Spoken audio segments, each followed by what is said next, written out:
start recording this webinar so we can share it with all of our friends who weren't able to make it today. And then we'll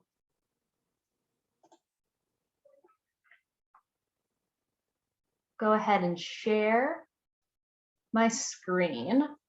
So I think we can go ahead and get started for now. Thanks everybody who was able to join us. Amy, can you give me a thumbs up that you can hear me? Okay, great. So I'm Kaitlyn Vitez. I work for the AAUP as their government relations officer. So thanks everybody for joining us for our webinar today on how we're going to get college for all hopefully over the course of the next few months as Congress considers how to bounce back after the pandemic.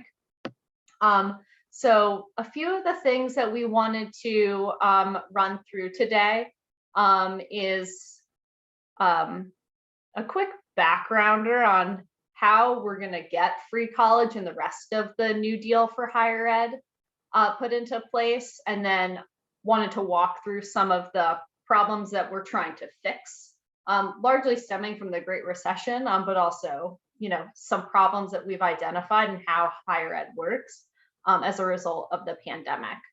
And then I'll pass it over to Aimee and Nicole to talk about two of the key bills that we're tracking on free college, as well as Biden's American Families Plan, which is the most likely vehicle for getting either one of these visions for free college put into action.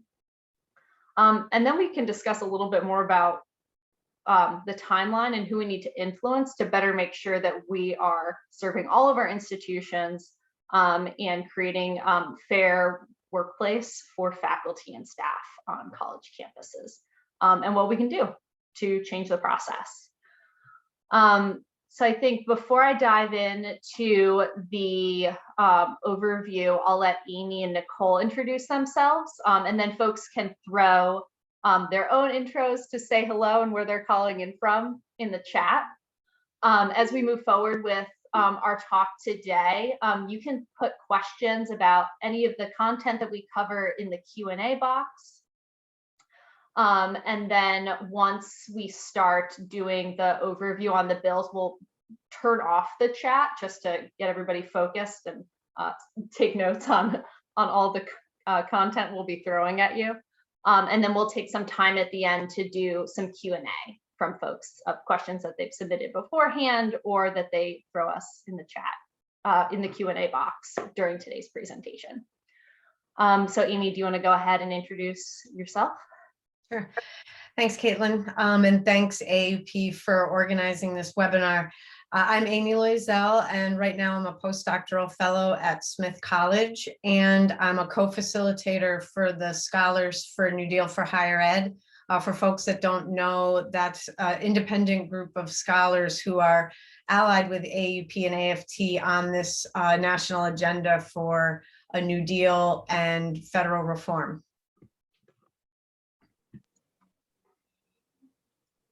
Hi, I'm Nicole Hochsprung. I work at the American Federation of Teachers in the higher education department, and part of my portfolio is federal higher education policy.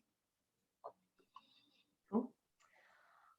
So I think before we get into the nitty-gritty of our two big bills that we're trying to push forward here, wanted to give a quick summary on how higher ed policy is made and funded. So I think most of this should be review for anybody that was on the webinar that Nicole ran last month on how what the Higher Education Act is. So there are two key ways that higher ed policy is made. So the first being the Higher Education Act, which is an all-encompassing bill that has to be periodically updated to govern pretty much everything in higher education. So it was first passed in the 60s and was last reauthorized and updated in 2008. So a few things have happened in higher ed since then, and I think we're long overdue for a sort of comprehensive overhaul of how higher education works. But on a year-to-year basis, the federal budget, which gets passed by the end of every September, it funds all of the line items that are within that Higher Education Act. So everything from Pell Grants to how student loans are managed, to dedicated funding streams that all go to support different kinds of institutions. So public, historically, Black colleges and universities and other minority serving institutions.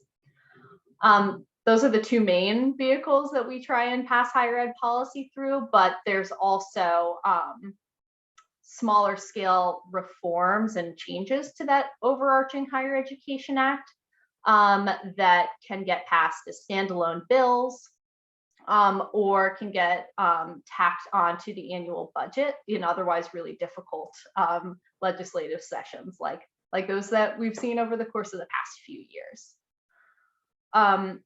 So in short, the Higher Education Act puts strings on all the federal funding that's going out the door, be it to institutions or to students. And so a lot of the big picture reforms that we need to make as part of our Higher Education Act, as part of the New Deal for Higher Ed, needs to go through HEA reauthorization. But with all the money going out the door through COVID relief funds and through this new proposed free college program, there's some new opportunities for us to try and get some strings attached to make sure that we're better serving everybody on campus.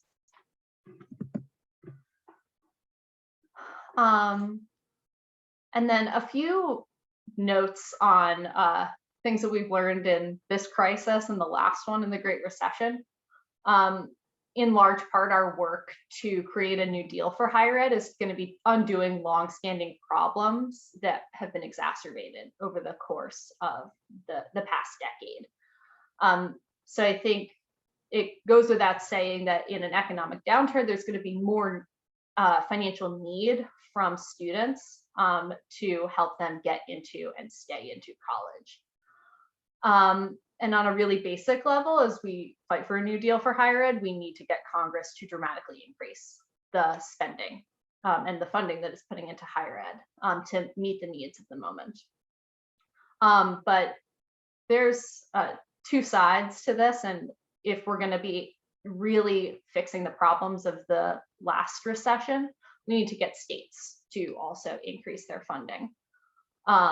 And so one of the key trends coming out of 2008 was that lots of states slashed their per student spending, and many states have not returned to even the levels that they set in 2008. So one of the key policy proposals that we're seeing from the federal level is this idea of a federal state partnership, where for every dollar that a state invests, the federal government has to kick in $2 or $3 to increase funding from every level for public institutions.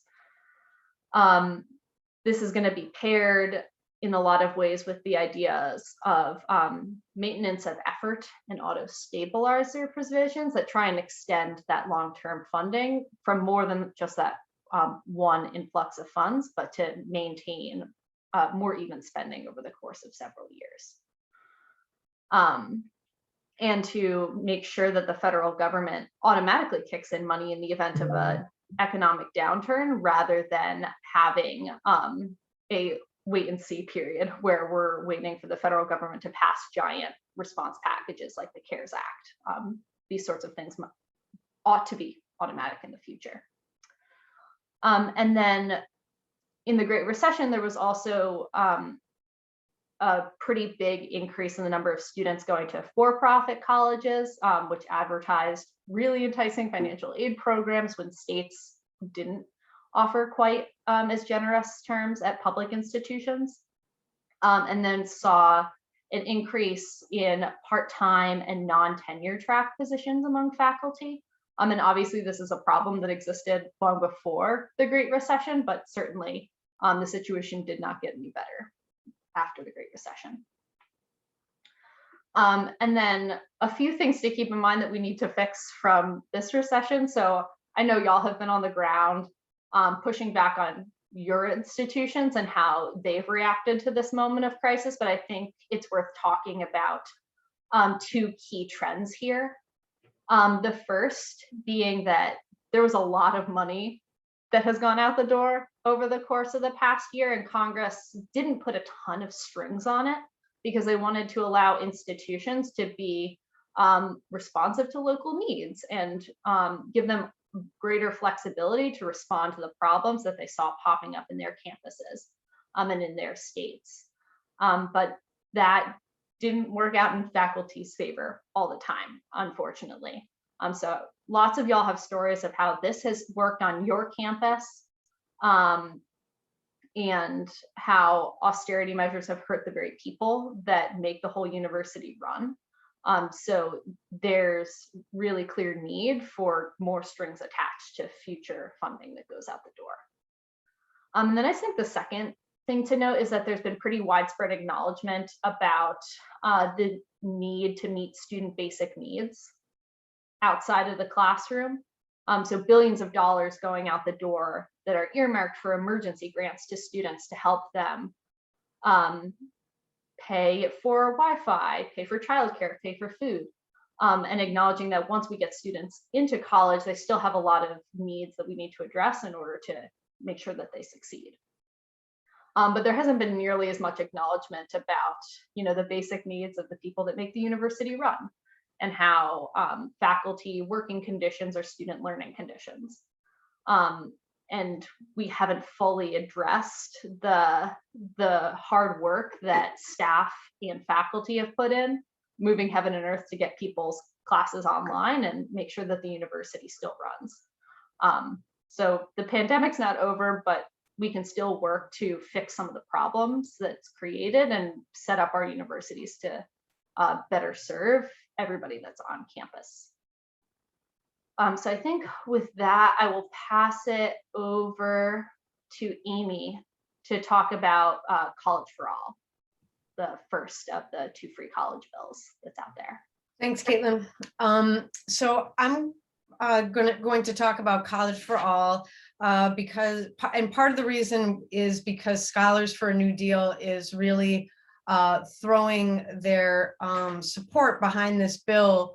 And we participated in writing a congressional brief for Bernie Sanders' office that really promoted the idea of a progressive vision of fair funding with fair tuition and fair labor. So we were really excited to see that the Sanders-Jayapal bill did include multiple labor provisions. And that's really important, considering higher ed labor unions and higher ed advocacy chapters, that Sanders and Jayapal do have multiple labor provisions. Like Kaitlyn said, these strings that have to be attached, the ways to direct funding and to have certain requirements tied to the funding. As somebody said in the chat, the money's flowing in and faculty don't necessarily see where it's going or see any impact from it. So Kaitlyn's got the basics up here. So federal dollars will cover 75%, and the focus is on public institutions, tribal colleges and universities, and minority serving institutions. And in return, the states will have to contribute 25%. As she mentioned, we need this maintenance of effort, this promise to go past just 1 year of like quick infusion of money. And it does, and the College for All does have the auto stabilizer and there's very explicit requirements related to unemployment and other characteristics where the amount the federal government gives will go from 75 to 90% in certain conditions related to recessions. And it's even more in the case of tribal colleges.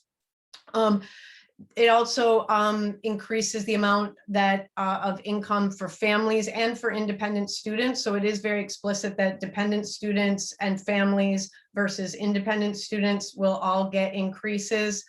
It ups the Pell Grant, it ups TRIO, and it ups Gear Up. So all of those are Pell Grants for low income and Gear Up and TRIO for students with particular needs.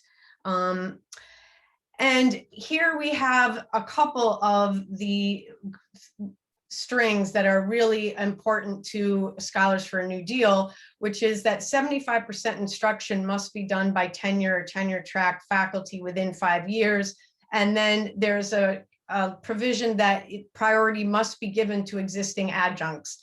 And we had some more specific requirements, but the fact is that for most of these campuses, these public and tribal colleges, they're going to have different ways that they implement this. So it's amazing, though, that we've got a federal bill that says instruction should be 75% tenure, and that we're actually acknowledging that there's an adjunct pool on these campuses that needs full-time employment, that needs stable employment, and should be prioritized in a pipeline. It also, and this isn't on the slide, but there's a couple other labor provisions. It says disability services must be a ratio of 1 to 500 with full-time employees. So that's geared towards staff. That academic support staff for students in disability services must have a ratio of 1 to 500, and they must be full-time. It also on page 30 has a labor provision that all faculty, not just tenured faculty, but all faculty must get professional supports like offices, participation in shared governance, and professional development, which is really important because it's important to acknowledge that right now, the majority of people teaching in these institutions are contingent, but they don't get offices and they don't participate in shared governance. So all of those labor provisions are in College for All. And then lastly, a very clear set of provisions around restricting funding from athletics, sports, capital improvements, executive pay. And again, it's very explicit on the fact that those cannot be used in any way, shape, or form for those. And no funding for for-profit colleges. So it's also, and if a for-profit college decides to try to get the money by switching from for-profit to nonprofit, they have to wait 25 years before getting the funding. So there's a lot really built into College for All to really make it college for all students, all faculty. And in the long run, we're hoping more, to be a platform for even more for staff as well. And it really makes a priority in multiple cases to say the point of this isn't to improve instruction and to improve student outcomes around instruction and teaching. So we really hope that that gets through in this long process. And I'll turn it over to Nicole for the next couple. Great, thank you. So I'm talking about the America's College Promise bill, which comes out of the Baldwin office in the Senate and the Levin office in the House, but was the initiative announced by President Obama at the very end of 2015, I want to say. And this is the legislative accompaniment to that announcement of President Obama's goal to make 2 years of community college free for everyone. And this bill started with this $3 federal for each $1 at the state level, this 3-to-1 match, and this maintenance of effort provision, recognizing, as Kaitlyn said, that it is really the states that need to step up to fund higher education. But as this bill has been reintroduced over subsequent Congresses, and as the conversation has changed, especially in the last 15 months or so, this bill has changed and grown. So in addition to the 3-to-1 match for public 2-year institutions via the states, there's also separate funding to subsidize 2 years at a minority serving institution for low-income students. And that could be 2 years after the community college experience, or it could be the first 2 years of a bachelor's degree experience at a minority serving institution. These maintenance of effort provisions and auto stabilizers are somewhat similar to what's in the College for All bill. As I believe what's in the College for All bill, these auto stabilizers are able to respond to both like local and state-based unemployment or economic disruptions, or nationwide disruptions like we have seen lately. The America's College Promise is a first dollar program. Since 2015, many states have announced states and localities have announced last dollar free college programs.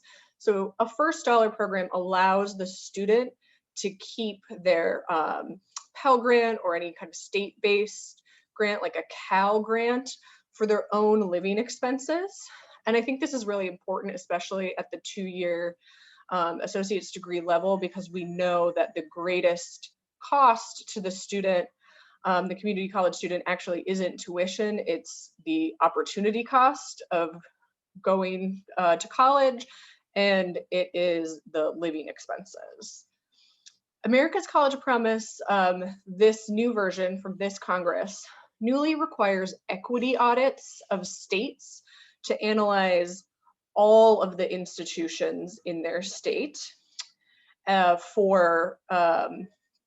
gather information, including race and ethnicity and gender and parental status, and to do an analysis that is showing kind of who is getting the most funding per full-time equivalent student. I think a lot of us know that money tends to flow to institutions that already have money, and the institutions that are serving the highest needs students don't always get the investment they deserve. So this equity audit then is related to a student success fund in America's College Promise, where states can get additional money for both public 2- and 4-year institutions to help close those gaps. And that money can go to different student success initiatives that include developmental and remedial education, that include basic needs, that include childcare. There's a few allowable uses that are spelled out in the bill, but it's also, there's some flexibility there too. There are the same funding restrictions in America's College Promise. This money is not supposed to be used on sports stadiums. But America's College Promise is silent on the working conditions of faculty and staff. They're not addressed at all. There's nothing about, nothing one way or the other about contingency in this bill.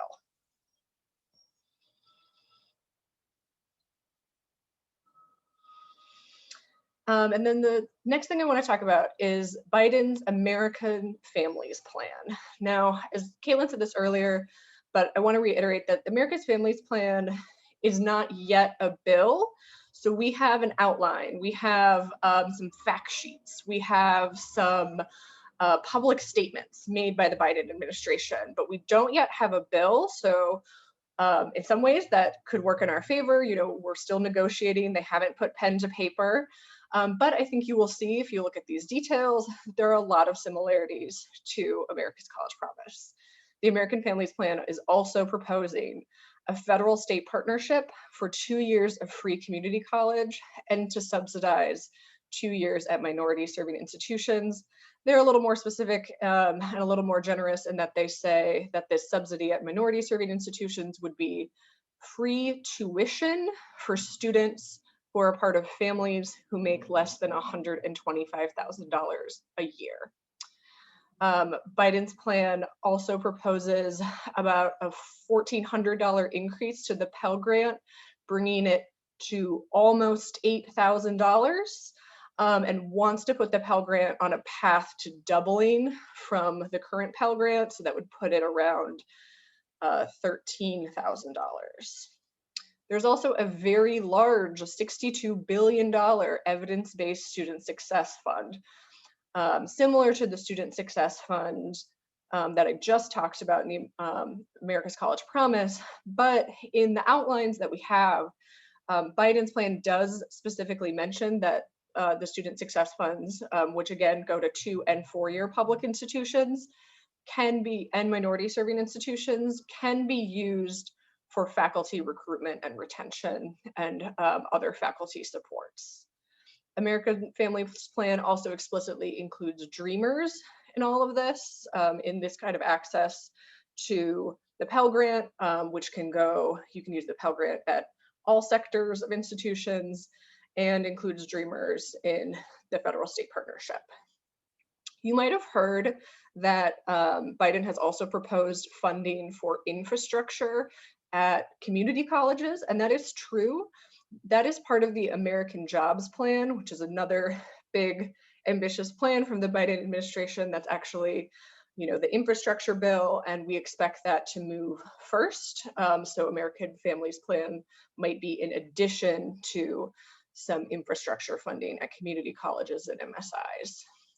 And we still have in America's Families Plan, except for the brief mention of student success funds, also involving faculty, it's great that they're acknowledging that faculty are involved in student success. We still have a long way to go to address some of our core issues in the America's Families Plan.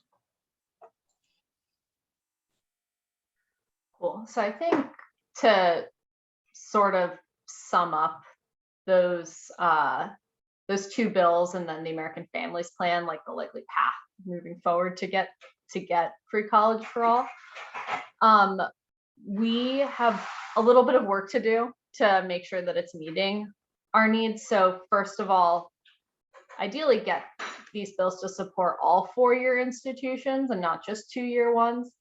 And I think one of the key problems that we're hearing from the Hill and from Democratic leadership is concern about the price tag of the whole bill. So I think short of funding an entire four-year degree, which would be our preference, they should at least subsidize the first 2 years at any public institution so that students have choice, and that our four-year institutions don't miss out on the funding that community colleges do. Then there's, of course, an opportunity to promote shared governance and make sure that the folks who help make our college campuses run get some kind of say in the workplace on how that money gets used. And making sure that some of the more important budget holes like payroll actually get covered when big pots of federal money go out the door. And as much as possible, it would be good to see those funds go more towards instructional expenses and student success, so that the most money is going to promote student success broadly defined. And then finally, there should be explicit and implicit support for a pathway to more tenure track and long-term positions that offer greater job security and better pay for all faculty. And I think that the thing that's really important about the College for All bill proposed by Sanders is that line prioritizing existing staff for those longer term and tenure track appointments. But not all of those things are in the Biden proposal, and certainly there's a lot that's up in the air that still needs to be negotiated. So I think a few notes on the timeline for it all. So there's a few ways that this might go down. The most ambitious timeline would be anticipating that the American Families Plan gets passed just as quickly as some of the other COVID relief bills, like the American Rescue Plan, which was signed into law in March. So if things moved that quickly, we could see a bill on the president's desk in July. But given how negotiations are still ongoing for the infrastructure package, we are probably looking at a longer timeline that would see a bill on the president's desk sometime in early fall, or even longer, depending on how the federal budget timeline and the American Jobs Plan takes to get through Congress. I think regardless of how long it takes, the negotiations to get what we want in the final package are happening right now, and will continue for the next couple of weeks. And so if we want to demonstrate to Congress some of our red lines for this legislation, the things that are most important for us to get in, the sooner that we can express that to our members of Congress, the better, because then it will be on the education committees and Democratic leadership to actually negotiate the larger bill and the final dollar amount that they're willing to put into the American Families Plan, which is going to support a much larger investment in social infrastructure from pre-K through free college, to a whole range of other investments like improving SNAP access, and investing in childcare and other tax credits to help working families. All of those things are big Democratic priorities, and we need to make sure that providing good paying jobs for faculty and other staff on campus that make colleges run is one of the key things that they're talking about and that our leaders have in mind when they talk about good paying union jobs on campus.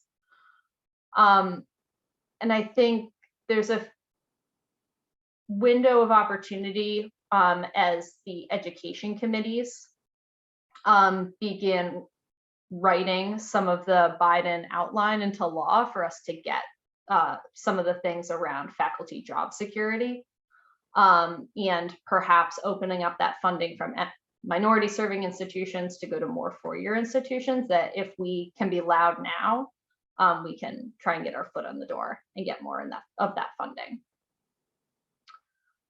I'm not sure if Nicole or Aimee, you guys have thoughts on who in Congress we need to convince, or like what messages they need to hear.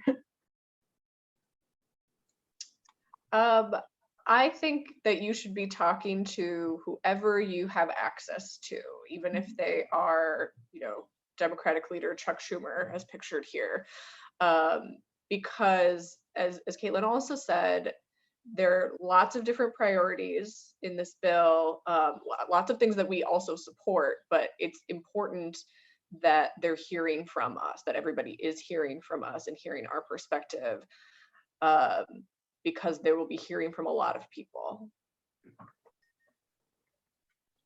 Yeah, I agree with Nicole. I've been saying to people, contact your own reps and senators because you're their constituent, but also feel, contact Pelosi and Schumer's office. These people are responsive to the Democratic Party. And so if you are a registered Democrat, they should be responding to you as well.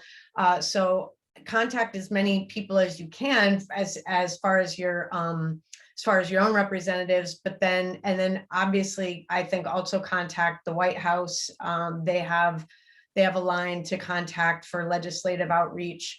And I agree. I think Manchin is obviously going to be key. He uses his leverage, but I think that pressure can be brought to bear on him by leadership if they are hearing enough too.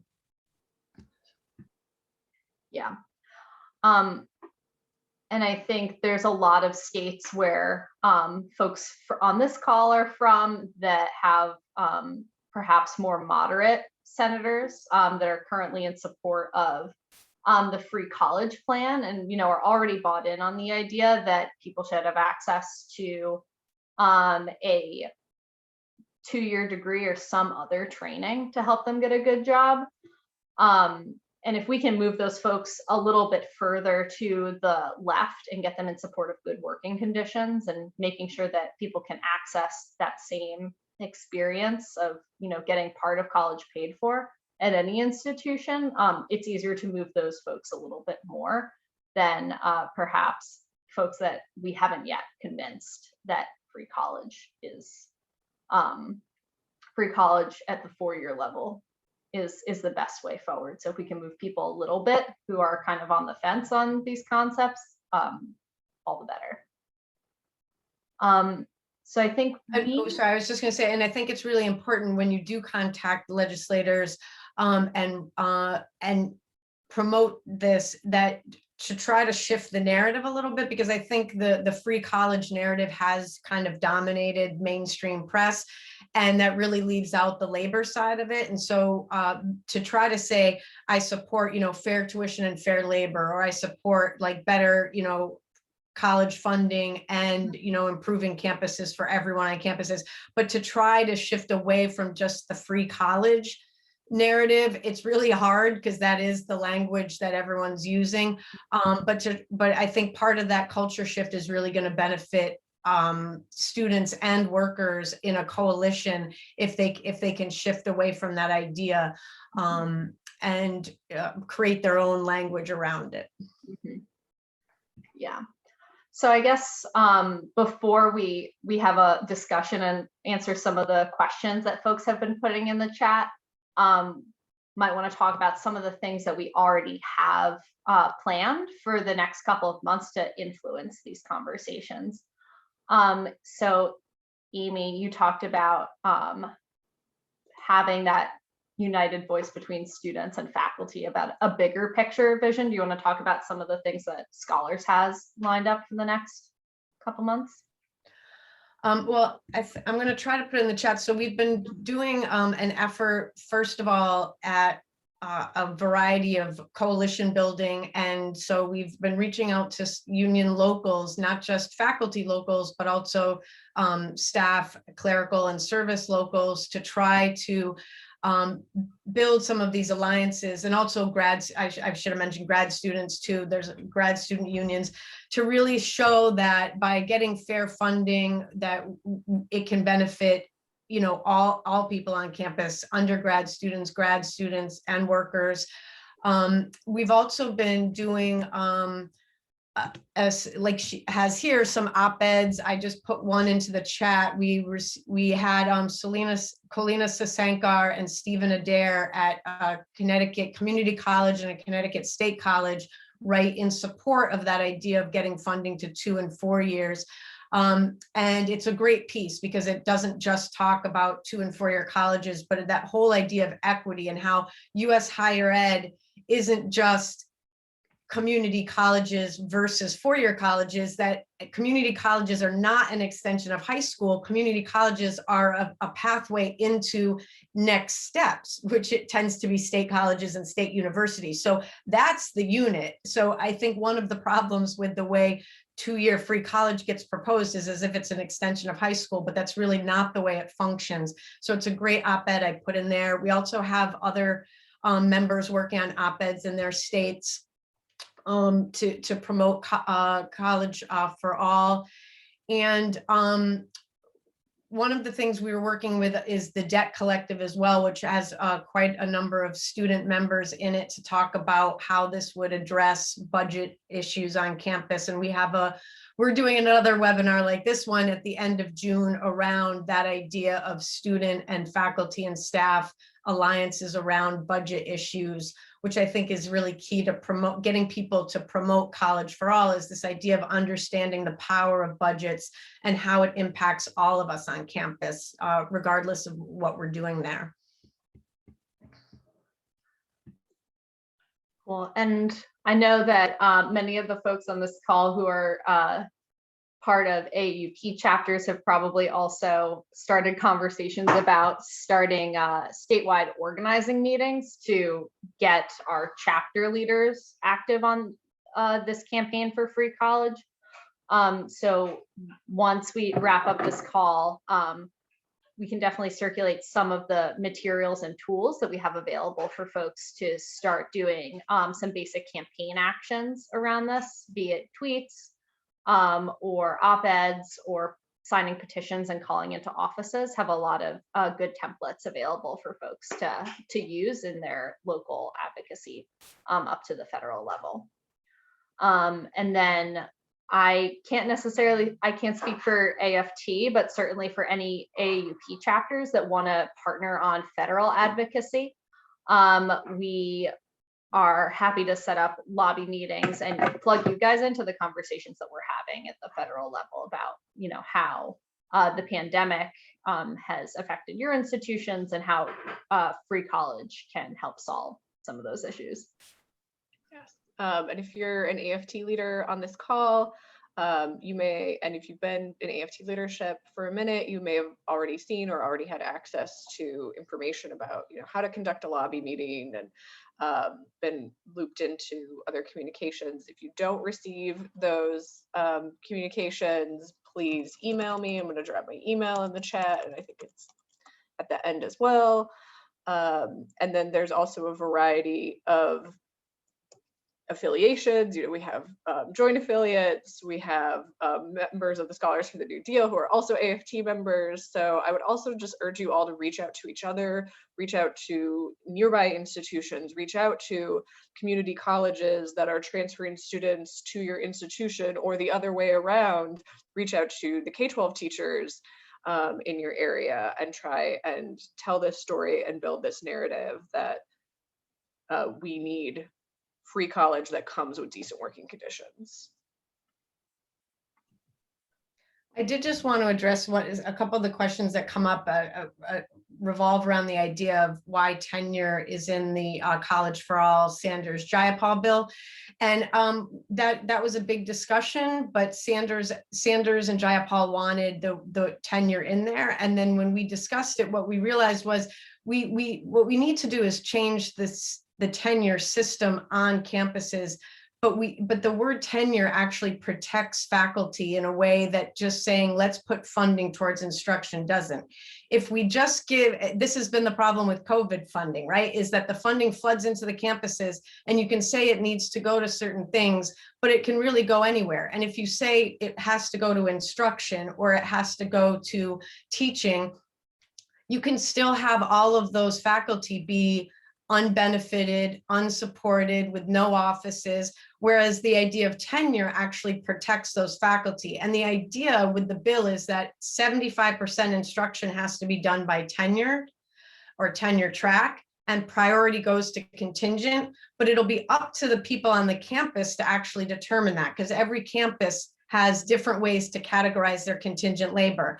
Some of them are teaching postdocs, some of them are teaching VAPs, some of them are adjuncts, lecturers, some of them are full-time, some are part-time. So there's really no way in a gigantic piece of legislation at the federal level to dictate how each individual campus in 50 different states in a decentralized system is going to create that pipeline from contingent to tenure. But what the idea is that this becomes a platform, because in federal legislation, we now have wording. If it passes, we would have wording that says contingent and current people in the adjunct pool have to be prioritized for tenure. That's going to force a change in the tenure system, right? That conventional tenure of people that go straight from undergrad to PhD to tenure track, that's not going to work anymore the minute federal legislation says you have to prioritize contingents. Organizing would still have to continue. We would still need all the AAUP, AFT, SEIU, and all the people on all these campuses to still be organizing to say, we're going to hold this administration accountable to this pipeline, and we're going to track this pipeline. So I do just want to say to people that was considered, like, how do you address tenure, job stability, and the reality that if you don't use the word tenure, as we all know, you can still treat your faculty as part-time disposable contract employees that you can fire at will. So the only way to really do that is to reform tenure and to make it something that the people on campus can use the federal legislation like a hammer to get the kind of tenure process and promotion and review process they want. But the federal government is not going to be able to, in a system with hundreds of different campuses, be able to dictate the specific criteria of that. But just like the Civil Rights Act in 1964 didn't make everybody desegregate happily, but the legislation gave unions, NAACP and Urban League and all of those organizations a tool to push desegregation. And it's the same idea with this federal legislation. We're not saying that tenure is perfect, but what we're saying is if we have federal legislation, it becomes a tool for people to make faculty working conditions comply with federal legislation and have a participation in those terms on their campus. So there was a variety of questions. So sorry, I just wanted to kind of try to catch all of them.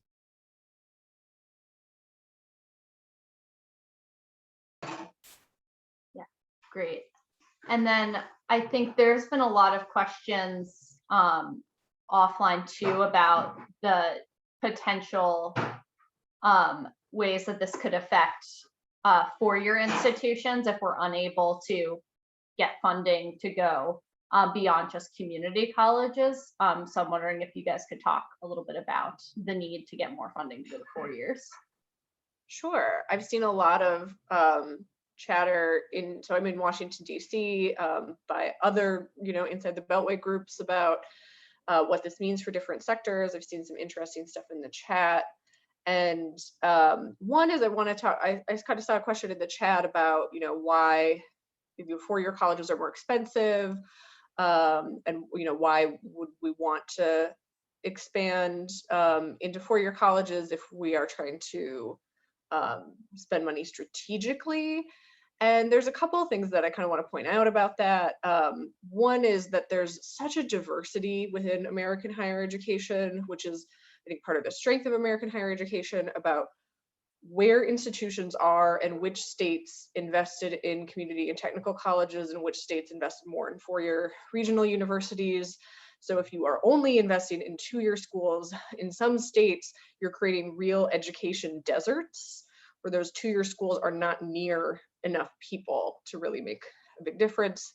The other thing is, if people just went to college based on cost, then we would have no freshmen at 4-year institutions. Like, people take into account a lot of different factors. And I think we want to encourage that, because we don't want to be overly prescriptive, and I don't think any of us would appreciate a federal bill that got overly prescriptive in what types of study, programs of study that students could take. So I think that getting to, AFT has been on the record of trying to get to free college, meaning free everything beyond high school, since the 70s. And there was also a question in the chat about which bills have been endorsed. AFT has endorsed both bills. We want to make progress. And we think that from 2015 to now, there has been enough progress on free community college at the state and local level that we're going to ask for more. That, when we're at the bargaining table now, we want to not just free community college, but we know that there are so many things beyond an associate's degree and beyond, half of a bachelor's degree that would really improve the lives of Americans and really help close some major equity gaps. When it comes to private institutions, I do think that private institutions will benefit from increases to the Pell Grant, but outside of that, it's a very different landscape for them. For correctly or incorrectly, there's a huge variation among private institutions. They are perceived in Washington, D.C. as wealthy. And if that is not your institution, then you really need to get in touch with your lawmakers and tell that story. And on the note on private colleges, the Pell Grant being on the path to doubling it does go a really long way to subsidizing the cost of a degree for the most needy students. But there are a couple of other funding streams that those institutions might benefit from, especially if they are an HBCU or other minority serving institution. There's the potential that they could also be offering free or highly subsidized first 2 years of college. And then the Student Success Fund that's been mentioned a couple of times would also open up opportunities for those campuses. Obviously not the same as free tuition, but there's something in the bill for them at any rate. And we have a much longer fight with HEA reauthorization and future bills to actually go for it.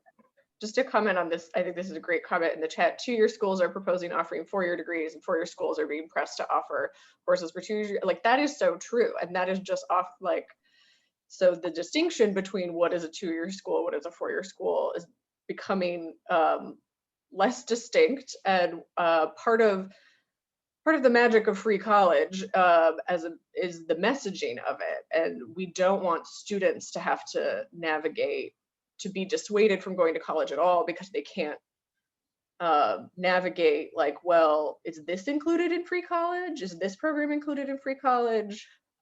So we're pushing for more.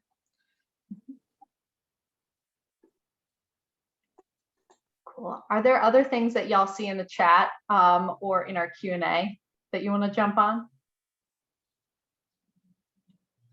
There's an interesting question in the Q&A. I'm just going to read it. One of the talking points in supporting Medicare for All was to show that despite spending more money per capita than other countries, the US has worse outcomes in terms of health, debt, etc.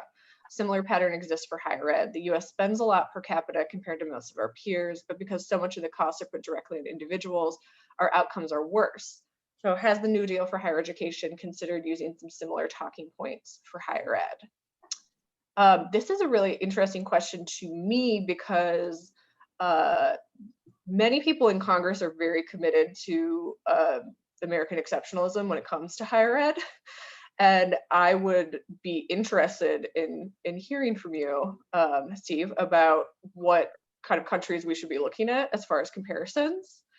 So this would be an area where I am interested in looking more, although I am aware of these kind of broad concepts that other countries do things very differently and have different outcomes and certainly not as much debt. There's another question in the thread about the opportunities and perils of funding these kinds of programs through a federal state partnership. So again, a comparison to healthcare has been in Medicaid expansion, where some states chose to not participate in expanded healthcare benefits. I think that's really a much harder sell with education. We've talked about this, is that I study post 1970s political and economic history, and one of the ways that's really been pushed through by these right-wing legislators in certain states is this idea that it's socialism or socialized medicine, or it's a lot of Red Scare tactics, and the idea that the government's going to tell your doctor what to do. And I do think that it's a different situation with public education, because the federal government has been funding public education in all states for decades now. So this isn't like, I don't think it's a direct parallel in that way. And then a second reason I think it's a little different is that that there are faculty, staff, and student unions in these states that are going to press on their state legislators to accept the money in a way that low-income people who require or meet the requirements for Medicaid just didn't have the mobilization. It's much harder to mobilize that population to put pressure on their state legislators.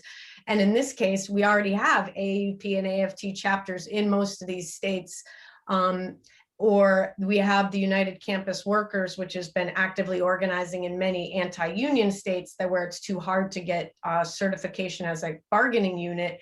And they'll put pressure on their state legislators to say, you already take federal money for all of these state universities and colleges, like you need to take the rest of this money too. And so I don't think that's a direct parallel in my mind in the way it would be kind of rolled out at that state level. Well, I'm actually a little bit more worried about this than it sounds like you are, Aimee. I believe the person who asked the question was from Missouri, which despite a ballot initiative trying to expand the ACA, their legislature is refusing to fund it. In many places there's some animus against higher education and what higher education represents. And in the past few years, I know in Iowa, in Florida, we've seen some ideological attacks on higher education. So I think we should be prepared that states might not want to get into this federal state partnership, especially if you are from a state that didn't want to get into the ACA federal state partnership, and that we're going to need to organize and work hard to do that. There are contingency plans to bypass states and work with groups of institutions or individual institutions to expand free college somewhat if the state were to refuse the money, but we would really like to not be in that position. So I think people have, it's definitely a good thing to keep your eye on as you follow these bills. Oh, no, I agree with you on that. There's going to be right-wing legislators for sure that are like, no, we're not going to take this. My point is just that I think there's a little bit more organizational infrastructure at a state-by-state level in higher ed than there is in like low-income people and health insurance. It's just, I just think there, but absolutely, I agree with you. There's going to be people that say, we don't want this money. And I think one additional thing on top of that is that even if the state as a whole decides to opt in, opt out, there's really unequal ways that all the states have decided to fund their higher education system. So there's some places that, as one person noted in the chat, that don't have community colleges at all. And some like California, and that's Alaska, and some like California have essentially free community college, and some states have really underinvested in their community colleges, and there's really big, there's a lot of ground to make up when they're writing these federal formulas so that it doesn't penalize states that have done a good job investing in their higher ed systems when they're writing the matching formulas. And some folks inside the Beltway have proposed different ways to fund higher ed that go beyond this federal state partnership. So some of the folks at New America have proposed this idea of funding the institutions directly rather than through the states, because every individual institution, I think, is more likely to say, yes, we want those federal dollars than state legislators making the decision. So there hasn't been a standalone bill that's explored that concept directly of direct institutional funding for free college. But I think short of that, some of the more innovative competitive grant programs that subsidize tuition at the minority serving institutions or go to that student success fund, those are grants directly to institutions. And if more funding goes into those streams, then it can get to institutions, even if their states decide to not opt in or opt out. Yeah, I love that idea of the funding going right to the institutions. So that's something we're exploring in Scholars for New Deal. And we were thinking that that would be more something that would require like the HE, like be part of an HEA reauthorization, because it would require such a total redo. I don't know what you think about that, but that was something we've been talking about. A lot of these things come down to kind of questions of scale, and it's great to be in this really exciting moment when there are, you know, built like the American Families Plan is hundreds of billions of dollars into higher education alone.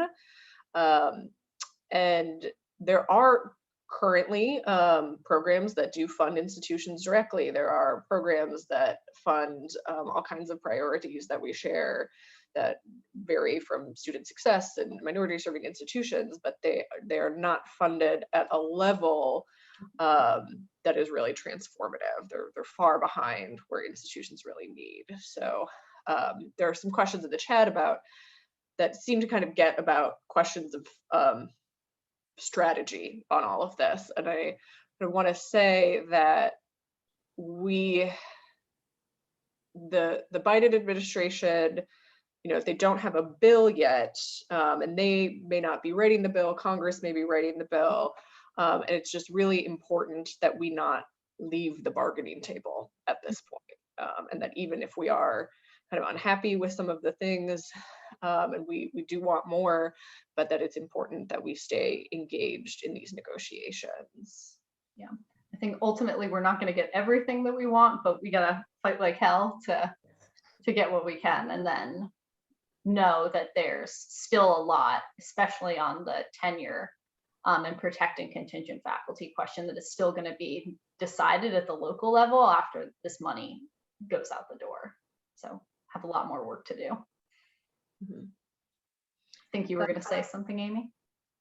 Oh, no, I was just gonna say, very similar, like this is just the start of a long effort, I think, to reinvigorate and restructure higher ed. I don't think any of us view this as an absolute solution, but like Nicole said, this is going to go forward. They're in negotiations, and this is part of Biden's agenda, and so we want to be at the table. But like Kaitlyn and I were talking about, there's also the HEA and this idea that like maybe things will be changed, you know, in a bigger picture. But we're in the fight for right now for whatever's going to come out. So I think since I'm starting to see people dropping off of the chat and we're hitting that 3 o'clock mark here, we can go ahead and wrap up. But I will promise, since it's been asked several times, to send around the webinar recording when it's available. And I'll also send out folks contact info. So if you have follow-up questions, you can reach out to any of us. And we'll also send along some of the links that have been dropped in the chat and other materials to help y'all as we fight for free college for all. Thanks, everybody. Thanks, everyone. Yeah. Thanks, y'all.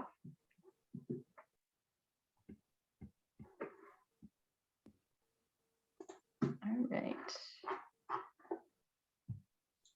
Cool. So I will hit